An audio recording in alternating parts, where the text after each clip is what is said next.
Hello दोस्तों, स्वागत है आपका मेरे यूट्यूब चैनल अमन की कहानियों में।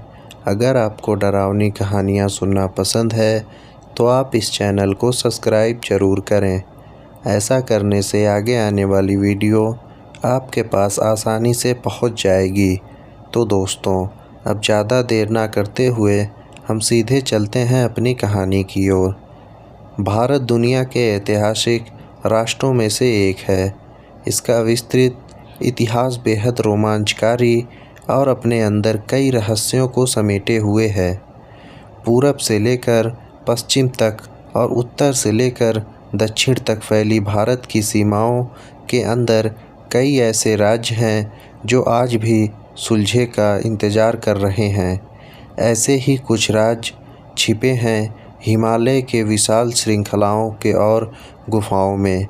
इन गुफाओं में जितनी खोज की जाती है उतने ही राज सामने आ जाते हैं।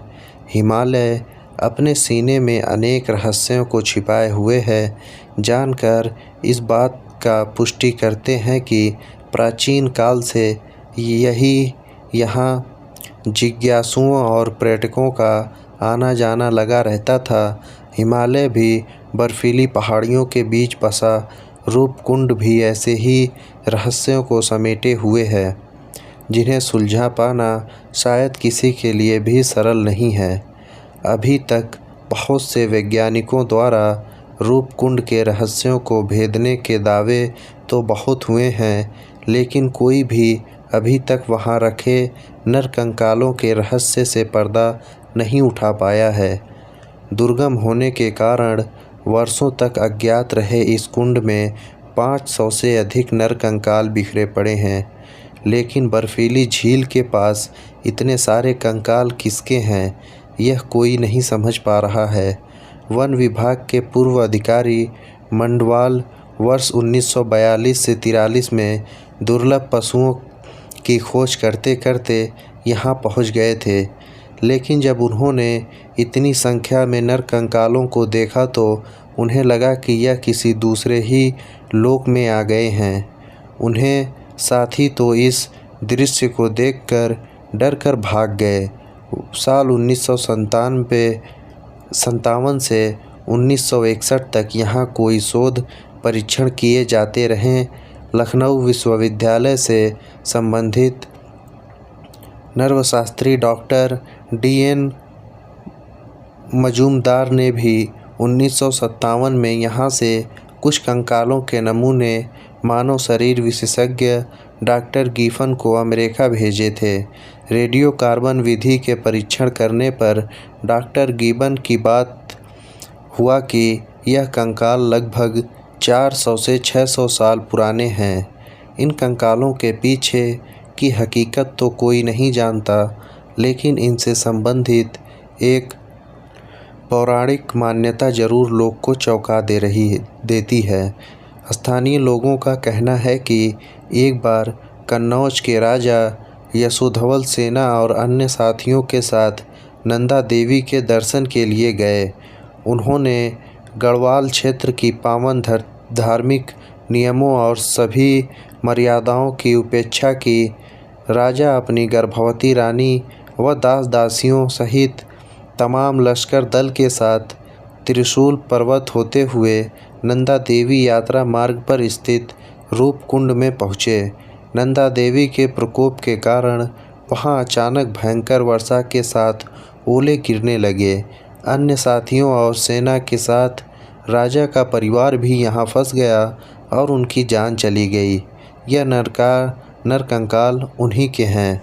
तो दोस्तों, इस कहानी में बस इतना ही। अब हम चलते हैं अपनी अगली कहानी की ओर। दुनिया में हर इंसान चाहता है कि उसे सुंदर दुल्हन मिले, लेकिन सोचिए अगर शादी के बाद घूंघट उठाते ही वह दुल्हन भूतनी निकले तो आपका क्या हाल होगा।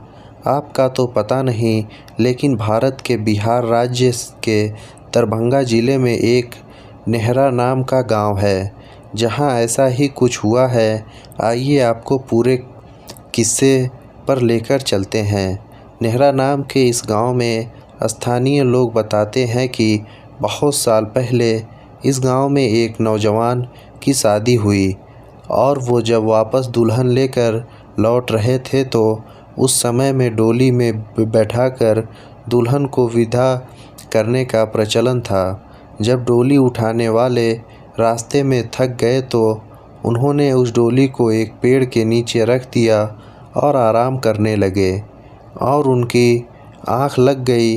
कहा जाता है कि इसी दौरान एक भूतनी ने उस दुल्हन को मारकर उसके शरीर पर कब्जा कर लिया। उस वाक़ये के बारे में किसी को भी पता नहीं चला और डोली दूल्हे के घर पहुंच गई। रात को जब दूल्हा सुहागरात में अपने कमरे में आ गया तो जैसे ही दुल्हन का चेहरा देखने के लिए घूंघट उठाने लगा तो अचानक उसे ज़ोरदार प्यास लगी और पानी पीने की इच्छा जताई। तो उस दुल्हन ने वहां बैठे बैठे अपने हाथ लंबे किए और पानी का लोटा भर लाई। इतना देखते ही दूल्हे के होश उड़ गए और वो ज़मीन पर गिरकर बेहोश हो गया और जब उसे होश आया तो उसके सामने उसकी दुल्हन एक भूतनी के रूप में बैठी थी और उसने दूल्हे से कहा कि मेरा राज्य जान चुके हो, इसलिए तुम्हारे पास मैं नहीं रह सकती और ऐसा किया तो तुम्हारी जान जा सकती है। मैं इस गांव में एक दुल्हन की तरह आई हूं और आज से ये सारा गांव मेरी निगरानी में रहेगा। सारे गांव वालों को बता देना कि वे अपने घर में रखा चूल्हा अगर उत्तर में हो तो उसे दक्षिण में रखें, जिससे गांव उन्नति और विकास करेगा। भूतनी के यह कहते ही वो गायब हो गई और उस दूल्हे ने सारी बात गांव वालों को बताई और सारे गांव वालों ने चूल्हे की दिशा में कर दी। शास्त्रों में बताया जाता है कि चूल्हे को दक्षिण में रखना अशुभ माना जाता है, क्योंकि भूतों और यम की दिशा दक्षिण दिशा होती है। सामान्य चूल्हे को कहीं भी इस दिशा में नहीं रखते, लेकिन इस गांव के लोग कहीं भी चले जाएं, लेकिन अपने घर के चूल्हे को दिशा दक्षिण में ही रखते हैं। तो दोस्तों, इस कहानी में बस इतना ही। अब हम चलते हैं अपनी अगली कहानी की ओर। दोस्तों, यह बात 4-5 साल पुरानी है। दशहरे का समय था। मैं अपनों दोस्तों के साथ रामलीला देखने गया हुआ था। रामलीला गांव से कुछ दूर बाज़ार की तरफ थी। रामलीला 12 बजे के करीब ख़त्म हुई। मेरे सारे दोस्त घर को निकलने लगे, मगर मैं वहीं के कुछ दोस्तों के साथ बातें करने लगा। जब मैं वापस जाने लगा तो मुझे कोई अपने साथ का नहीं मिला। अब मैंने सोचा कि यहीं रुक जाऊं, मगर फिर सोचा कि घर वाले परेशान होंगे, इसलिए घर के लिए निकल गया। रास्ते में जंगल पड़ता था और मेरे पास कोई टॉर्च भी नहीं थी। जंगल में घनघोर अंधेरा था। पेड़ों को देखकर भी ऐसा लग रहा था जैसा कोई भूत खड़ा हो। अचानक कोई मेरे सामने से तेज़ी से गुजरा। मुझे लगा कि ये पास के गांव का कोई लड़का है। मुझे थोड़ी राहत मिली क्योंकि मुझे कोई साथी मिल गया था, मगर वो लड़का बहुत तेज़ी से भाग रहा था। मैंने पीछे से आवाज़ लगाई, ओ गोल्ड मेडलिस्ट, ज़रा धीरे चल यार। मगर इतने में वो लड़का रास्ते से बाहर घनी झाड़ियों की तरफ कूद गया। मुझे हैरानी हुई कि इतनी रात में कोई जंगल की तरफ क्यों जाएगा। मुझे डर लगने लगा।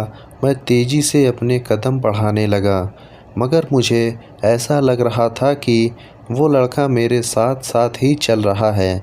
थोड़ी ही दूर एक हनुमान मंदिर था। मैं भागकर मंदिर के अंदर चला गया और सुबह तक वहीं बैठा रहा। सुबह जब 1-2 लोग आते जाते दिखे तो मैं वहां से उठा और घर चला गया। तो दोस्तों, इस कहानी में बस इतना ही। अब हम चलते हैं अपनी अगली कहानी की ओर। दोस्तों, मेरा नाम प्रकाश है। वैसे तो मैं भूत प्रेतों में विश्वास नहीं करता हूँ, लेकिन उस दिन जो मेरे साथ हुआ उसे देखकर मुझे ऐसा लगा कि ये कहानी मुझे आप लोगों को सुनानी चाहिए।